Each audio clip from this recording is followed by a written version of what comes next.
Alors salut à tous. Alors aujourd'hui je vous amène un petit peu dans une sorte de méditation sur la nature, tout ça. Alors je vais réfuter. Je vais réfuter euh, une espèce de lieu commun qu'il y a dans la connaissance. Euh, et qui parle donc des quatre éléments. Des quatre éléments, comme si le 4 était quelque chose d'absolu. Et évidemment, en tant que catholique, pratiquant radical, eh bien,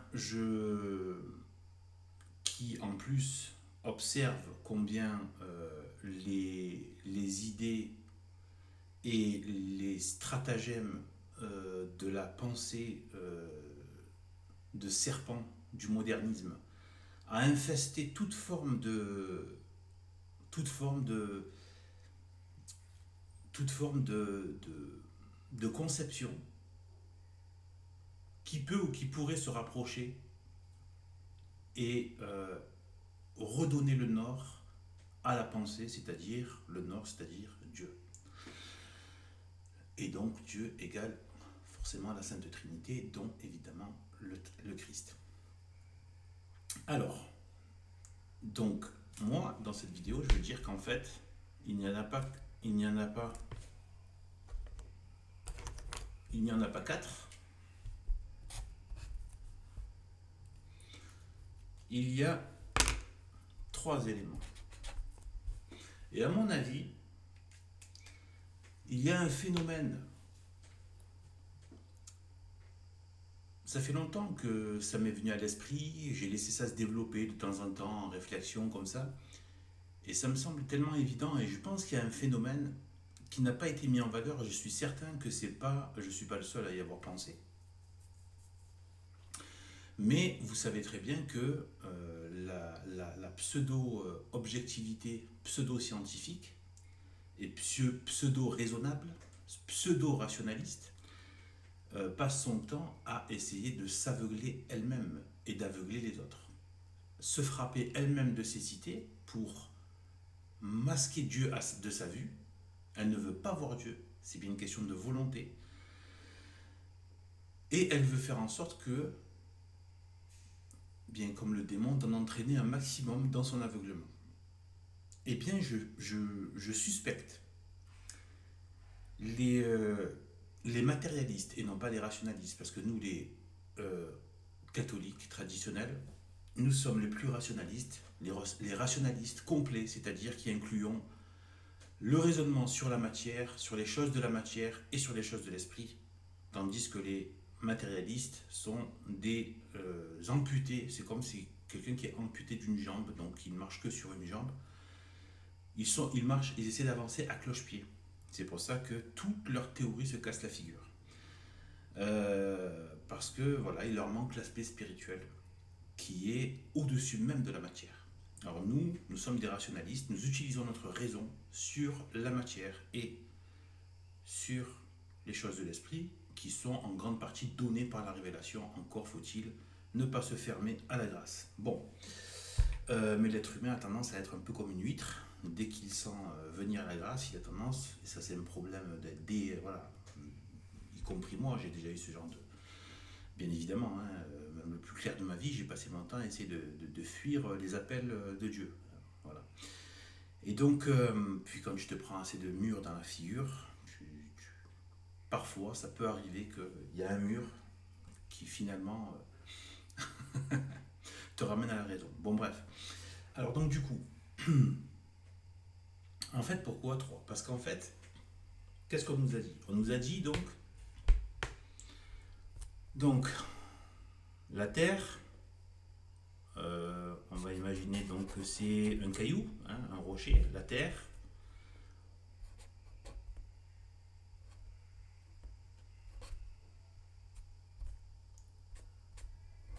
L'air,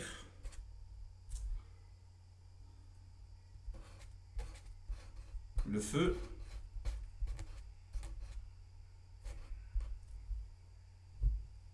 et l'eau. D'accord?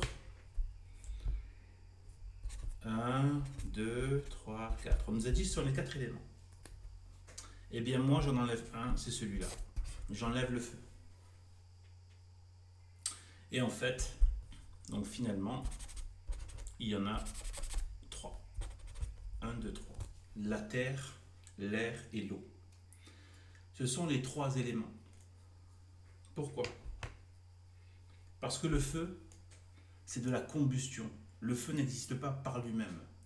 Il a besoin d'une activité qui est déclenchée par quelque chose et qui va être une sorte de combustion, d'ailleurs, entre l'air et la terre. Une sorte de, j'ai bien dit une sorte, hein, une sorte de combustion, puisque la terre va prendre feu avec l'air. Il faut de l'oxygène pour pouvoir, sinon, donc, on peut étouffer un feu donc en lui enlevant l'air. Eh bien, donc voilà, donc on a en fait en vérité le feu est donc une combustion, c'est une activité, c'est pas une matière qui peut être par elle-même. Enfin par elle-même, rien ne peut être par lui-même, puisque tout reçoit l'être de Dieu. Mais on va dire que dans la nature, on peut trouver une pierre toute seule qui n'a pas besoin d'une action pour être là. L'air aussi, il n'y a pas besoin qu'il y ait une action, de provoquer une action pour qu'il y ait de l'air. Et l'eau, pareil. Le feu, oui. Donc, il n'y a pas le feu. Le feu a été ajouté, à mon avis, parce que ce qu'ils veulent enlever, à mon avis, c'est l'aspect trinitaire du monde. Maintenant, je vais faire une petite parenthèse, mais qui est très, très, très, très importante. Alors, quand on se met à discuter, à parler des choses de la nature, chez les catholiques, on fait attention. Et à raison, et il faut le faire. Il faut faire attention, il faut mettre des balises, etc. Parce qu'on a tendance à penser que ce sont... Parce que comme il y a une certaine méfiance vis-à-vis des naturalistes, qui ont utilisé donc l'observation de la nature pour fabriquer des hérésies toutes plus grotesques, infâmes et sataniques les unes que les autres. Il y a la gnose, il y a les païens, etc., etc. Donc oui, il y a le panthéisme, etc., etc., des philosophies tordues, etc., dont Spinoza, Nietzsche et compagnie. Donc toute la lèpre philosophique, le venin philosophique, la déchetterie et la poubelle philosophique, donc Nietzsche, Spinoza, etc. Donc, en fait, sauf que moi, personnellement, je ne m'y résous pas. Je ne sais plus quel est... Il y a des saints qui ont... Voilà, il y a des saints qui étaient des grands amoureux de la nature, des saints catholiques. Saint Augustin, je me souviens avoir lu de lui dans ses confessions qui disait que voilà, que, et bien que l'observation du monde était voilà, était quasiment un miracle sous nos yeux et voilà, qu'on peut remonter à Dieu par cela. Alors, mais je suis d'accord avec le fait il faut mettre des balises et faire attention à ne pas tomber justement dans les travers de l'observation et de la nature. Cela dit, moi, comment j'opère pour pouvoir en parler? Eh bien, je me mets sous l'autorité de l'Église et notamment, je pense que ce que j'ai trouvé de mieux, c'est le prologue de Saint Jean. Au commencement était le Verbe, et le Verbe était auprès de Dieu, et le Verbe était Dieu. Il était au commencement auprès de Dieu. Avec lui, tout apparut, et sans lui, rien n'apparut. Ce qui est paru était vie en lui, et cette vie était la lumière des hommes. Donc, tout apparut par le Verbe de Dieu, qui ensuite, par prolongement de, eh bien, et par, bien disons tout simplement par l'incarnation, on va faire plus vite, hein, c'est pas le sujet là, donc par l'incarnation, donc, et c'est incarné au travers donc, de Jésus-Christ. Dans le cadre de sa volonté de charité, c'est-à-dire de charité, de miséricorde, et pour sauver l'humanité. Donc il s'est incarné lui-même, etc. Il a pris sur lui nos péchés, etc., etc. Il a fait l'œuvre de salut. Et donc il s'est incarné. Eh bien, c'est le Verbe de Dieu.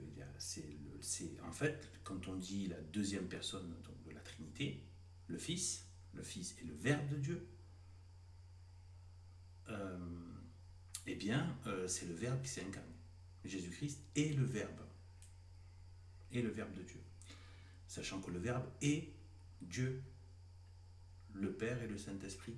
Chacun est l'autre, mais sans être la même personne. Ils sont de la même nature et de la même substance. Donc ils sont l'être, c'est le même être de Dieu, sauf que il se manifeste. C'est un énorme mystère, hein, qu'est-ce que vous voulez que je vous dise, hein, je suis pas, on ne peut que buter là-dessus, hein, c'est pas possible d'arriver à résoudre, enfin, avec nos petits moyens intellectuels humains, eh bien, de se manifester par, par trois personnes qui sont un seul et même Dieu. J'ai déjà fait une petite vidéo avec l'exemple du triangle. Voilà, il y a trois angles équilatéraux. Voilà. Avec, bon, allez voir la vidéo sur la Trinité, vous verrez. Là, c'est pas le but. Donc, du coup, en tout cas, il y a cet aspect donc, trinitaire qui est en même temps un. D'accord? Qui est un.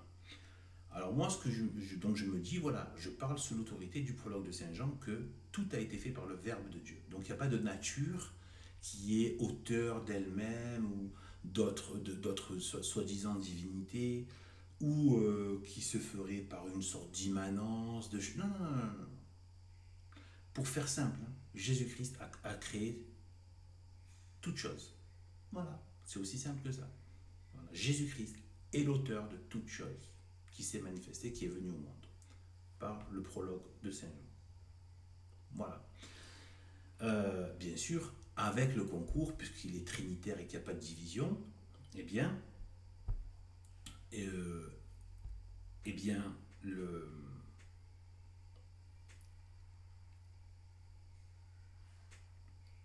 donc par le concours du Père et du Saint-Esprit. Le Père, la puissance, le Verbe, et Saint-Esprit, l'amour.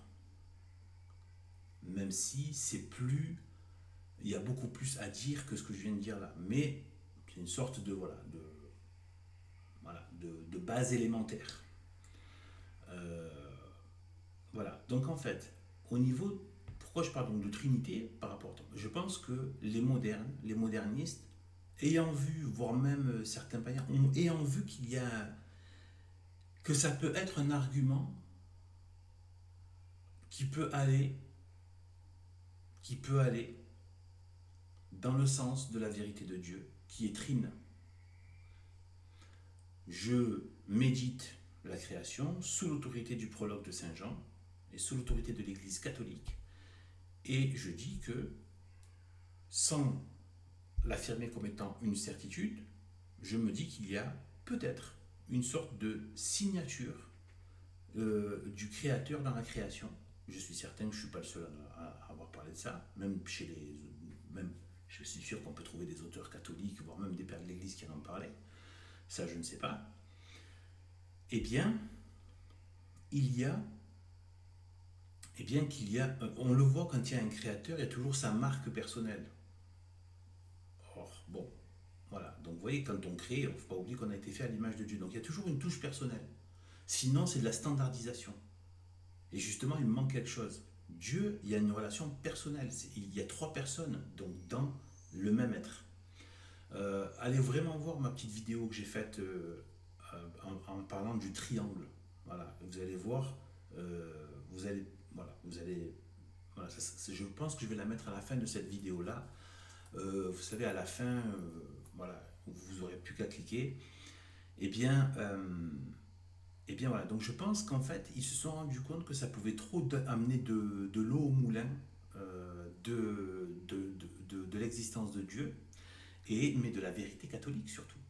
Parce que c'est la vérité catholique qui a amené donc la vérité par Jésus-Christ, qui a amené la Sainte Trinité, la compréhension de la Sainte Trinité, puisque la Sainte Trinité était déjà en figure dans l'Ancien Testament, et elle était déjà comme annoncée, mais là, elle a été carrément, voilà, elle a été carrément manifestée de manière directe par Dieu lui-même, par Jésus-Christ lui-même. Allez, baptiser au nom du Père, du Fils et du Saint-Esprit. Il donne les différentes personnes. Voilà, il parle du Père, de lui-même, etc., du Saint-Esprit. Il les nomme directement comme étant, voilà, comme étant la force divine. Eh bien, voilà. Et donc déjà, donc ça, là, ce que je vais vous dire, c'est quelque chose que j'ai apprise. C'est une chose que j'ai apprise, hein, c'est pas quelque chose qui est venu de moi, donc, mais qui est très très très importante et qui vraiment peut être un grand sujet d'approfondissement, même d'appropriation des choses et de fierté d'être dans la vérité catholique. C'est que dans l'Ancien Testament, donc l'Ancien Testament, mais genre carrément dans les premières phrases de la Bible.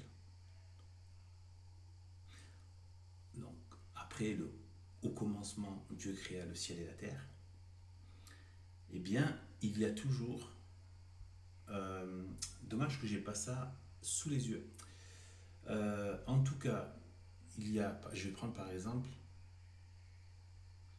Je vais essayer de prendre un exemple de tête.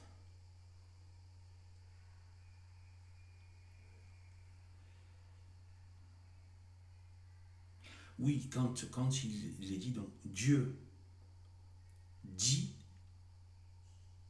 donc Dieu, la puissance, Dieu, la puissance, il ne faut pas oublier que Elohim, c'est Dieu, mais c'est aussi dans le sens de le puissant, c'est la puissance, le tout-puissant, Elohim. Sachant que là c'est au pluriel, d'ailleurs on va y revenir, mais c'est les puissances. Et bien en fait, donc, il est dit donc Dieu c'est celui qui amène la puissance, il dit, et toute sa puissance est dans son Verbe, donc dans son Fils. Et ensuite, telle chose soit, ça peut être les astres, etc. Et à la fin, il termine par et il vit que cela était bon. Il vit que cela était bon. À chaque fois, il parle de cette manière. Dieu dit, et ensuite c'est à la fin. Et il vit que cela était bon. Donc Dieu, la puissance, qui se manifeste par son Verbe, son Fils. Dieu, le Père Tout-Puissant, qui se manifeste et qui crée par son Fils, qui est lui-même projeté dans son Verbe, qui crée une deuxième personne, sa parole. Ce Verbe, donc, manifeste la puissance, la volonté de Dieu. Il l'a créé, il l'a fait, donc c'est pour ça qu'il a souvent répété dans l'Évangile qu'il fait la volonté de son Père.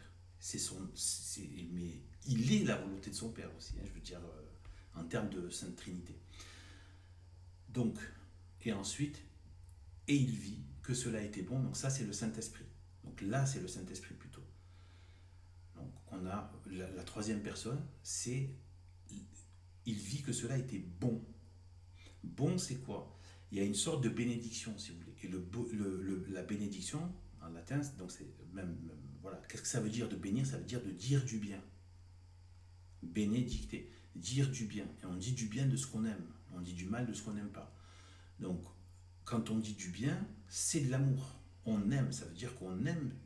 Il vit voilà. Donc il y a un amour.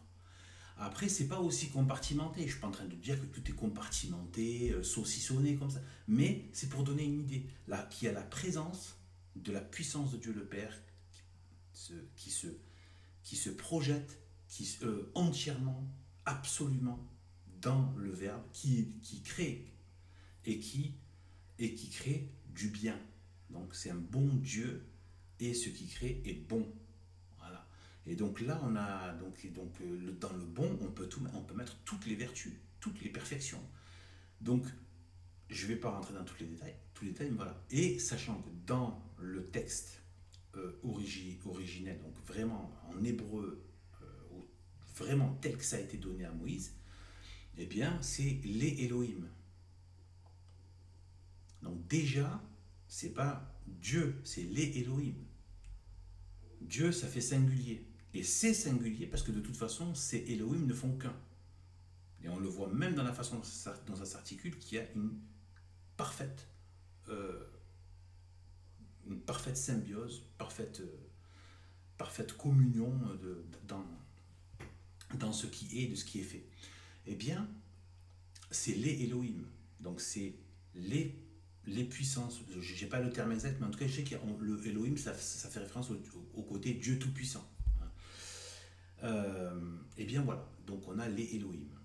Donc déjà, les premières phrases de la Bible commencent par les Elohim, les puissances qui ensuite se manifestent, comme je vous l'ai dit là, ce que j'ai appris, ce que j'ai lu de je ne sais plus quel auteur, eh bien que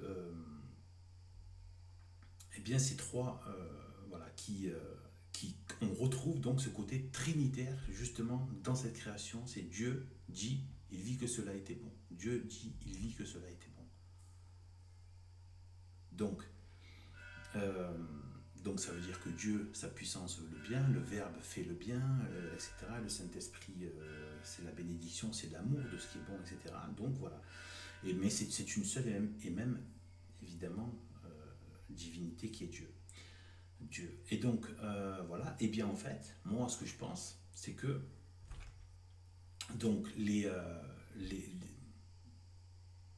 hommes mauvais, les hommes qui veulent rejeter Dieu coûte que coûte, etc., qui sont des serpents dans le système, qui passent leur temps à masquer, à falsifier, etc. Vous savez que maintenant, je ne crois plus en rien du système. L'histoire, tout ça, je me méfie d'absolument tout. Il y a des perfides, des serpents, même ils sont là, évidemment, mais les gens sont tellement faciles à bluffer. Un petit costume, une petite tête de bourgeois, et les gens ils sont prêts à leur laisser leur père, leur mère et leurs enfants. C'est-à-dire c'est leur grand-mère et leurs enfants. Non, non, non, non, il faut arrêter, il faut démystifier ce côté bourgeois, etc. et tout, pédant d'université, etc. Il faut démystifier ça. Ce qu'il faut garder en termes de mystique absolu, c'est Dieu, c'est Jésus-Christ, c'est le Saint-Esprit, c'est Dieu le Père, tout en un seul Dieu, et c'est la révélation, c'est l'Église, etc. Là, on peut garder, voilà, mais on a trop tendance, des fois, du coup, à vouloir, à avoir trop de respect humain par rapport aux titres sociaux, et c'est du grand n'importe quoi. Vous devenez très facile à feinter et à bluffer. Et voilà, donc en fait, voilà, moi, ce que je voulais dire là, c'est que je voulais montrer certains aspects. Donc, quand je disais que, peut-être que dans la création, dans ce qui nous est donné de savoir un peu, eh bien, d'appréhender, eh bien, il y a la Sainte Trinité. Donc, je vous ai dit qu'il n'y a pas donc du coup 4 éléments, mais 3. Hein, c'est avec les 3 éléments qu'on peut retrouver toute chose dans la création. Donc, 1, 2, 3. La terre, l'air et l'eau. Et donc, alors si on rapporte donc cette trinité dans la création, c'est pas forcément matériel, même dans des logiques et des lois. Vous voyez, si je prends par exemple dans la géométrie le cercle avec un centre, on sait que voilà, il faut un centre, un rayon et une circonférence. Voilà. Le diamètre, c'est que voilà, l'alignement en passant par le centre d'une même droite. Mais de toute manière, il y aurait une droite. Donc une droite, un centre, une circonférence. Donc le cercle se fait par 3. Il faut 3 éléments.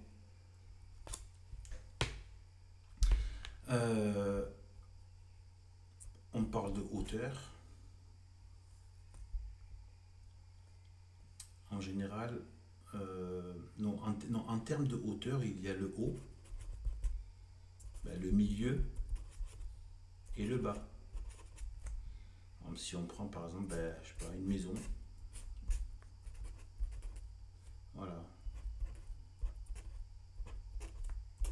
Vous voyez, c'est pas terminé. On peut faire ça avec tellement de choses.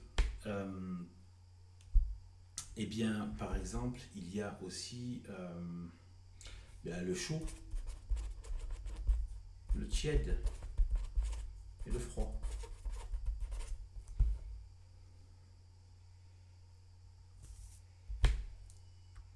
Parmi les êtres qui vivent,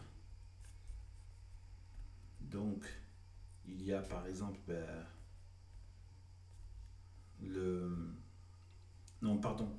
ce qu'on appelle les différents règnes. Donc ce qui, c'est ce qui est connu comme donc le minéral, le règne minéral, végétal et animal. C'est vraiment ça.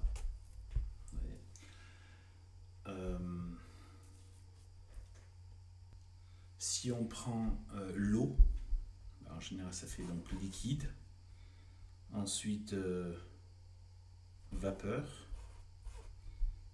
et la glace, quoi. Voilà. Et quand ça devient de la glace.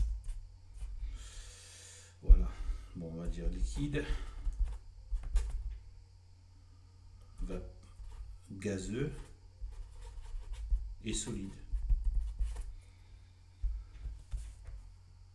Pour rester dans le domaine aquatique ou de l'eau, le cycle de l'eau se fait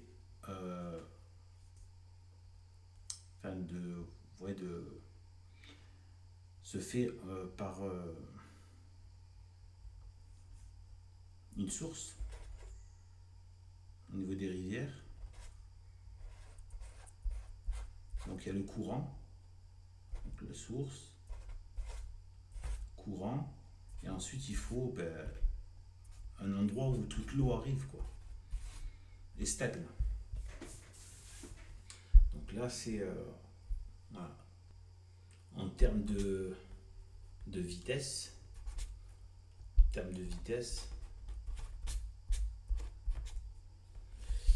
voilà, voilà, donc il y a la lenteur,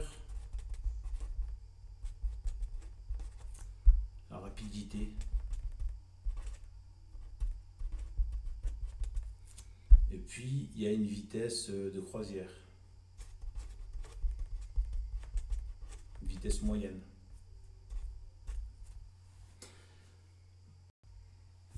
Dans la logique du temps, eh bien, il y a toujours un début, un milieu et une fin.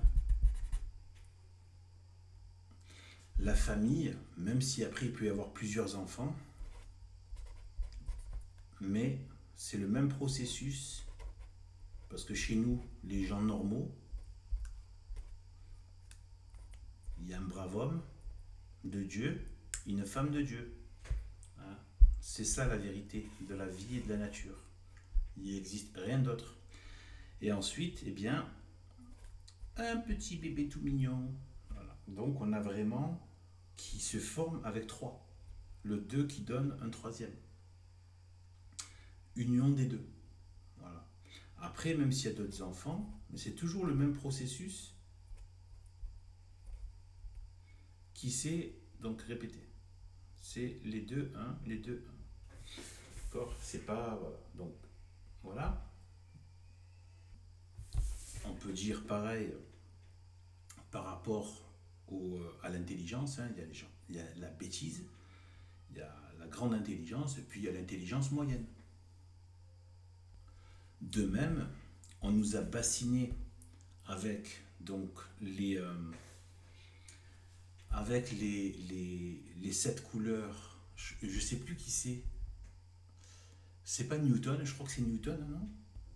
Il me semble que c'est Newton qui a imposé, un autre moderniste là, qui a imposé les 7 couleurs de l'arc-en-ciel. Moi je vous dis, il n'y a que 3 couleurs. Donc, il y a,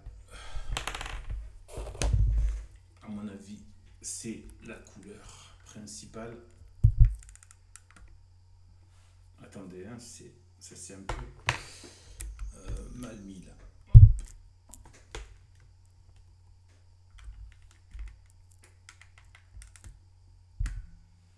Bon, on va faire ça comme ça pour l'instant. Attendez, je fais une petite pause. Donc on nous a bassiné donc avec les couleurs de l'arc-en-ciel, alors qu'en fait donc il y a le bleu, le jaune,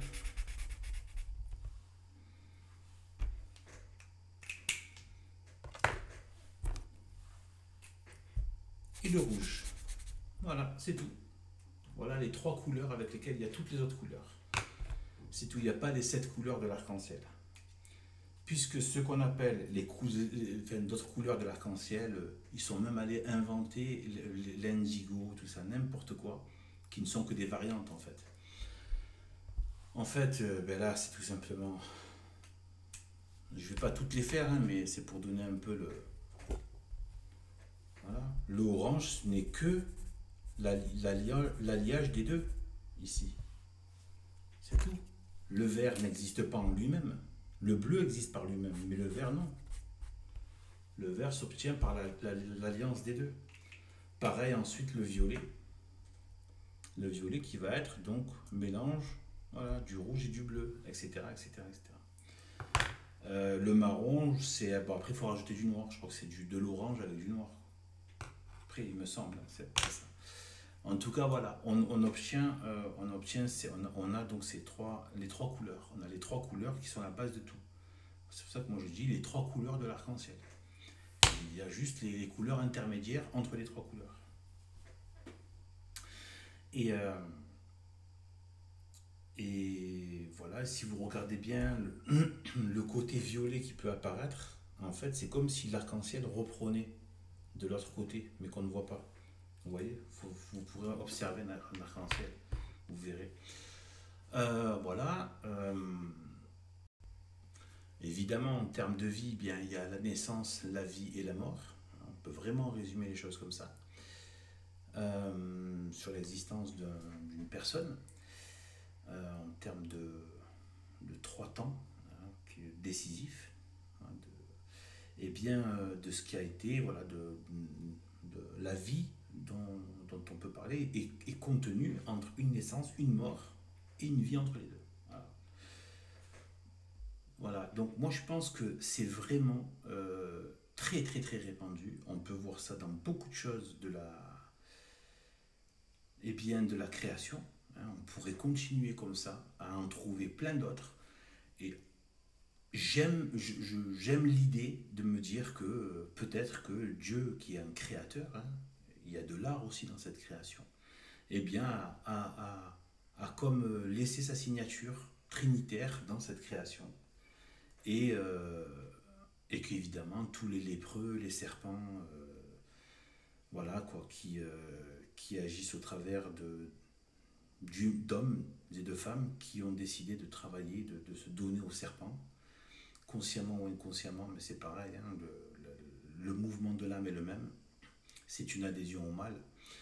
Et bien, et donc ils se mettent à mentir et à vouloir effacer, et ils finissent par avoir une sorte de réflexe naturel à éviter, presque instinctivement, ça devient presque une seconde nature, instinctivement,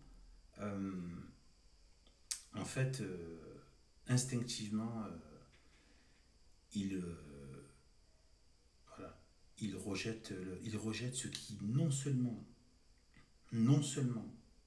est la vérité, mais même le terrain sur lequel la vérité pourrait renaître. Ils empoisonnent même le terrain, vous voyez.